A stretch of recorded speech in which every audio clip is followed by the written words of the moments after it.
Well, I'm coming to you today from the site of a past failure. Some of you might remember it. This last summer, I was making an entertainment video for some sick grandchildren, and I decided that I would teach them how to parachute off of a swing. I know, probably not the best idea, the best thing to teach the kids, but I thought better to teach them how to do it properly than have them try to learn on their own and get hurt. Well, it was an epic fail. No doubt about it. I'm just glad that it didn't turn out worse than it was and that I'm actually able to be here to talk about it today. Well, now, whenever I see this swing set, I think of that epic fail. Isn't it funny? I don't think of the endless hours that I spent pushing my kids and my grandkids on this very swing set. I don't think of the endless hours of climbing and sliding and learning how to hang from our knees. I think of that epic fail. Aren't we human beings funny that way? There are times that these epic fails of our past, they haunt us. And they produce this underlying level of guilt in our lives that can sometimes surface in some really odd ways.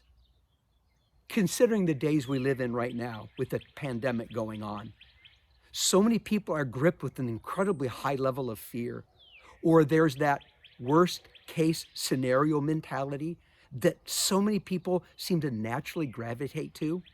Why is that?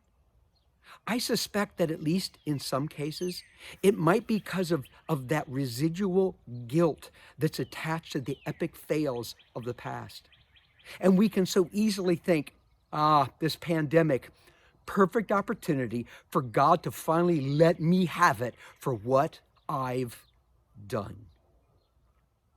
So this morning, or this afternoon, or whenever you're listening to this video, if you find yourself gripped by a really powerful fear, or you've got a bad case of the worst case scenario-itis, maybe it might be helpful to lean into the forgiveness of God. See, if you've been forgiven, then your slate is wiped clean. God holds nothing against you. He is for you. He's watching over you. All of his promises to you are real and valid and operable. So if the file opens of an epic fail and you're tempted to feel guilty or that something really bad is going to happen, stop. Thank God that you're forgiven and restored, and then expect that God's going to do something good to you and for you, even in these challenging days.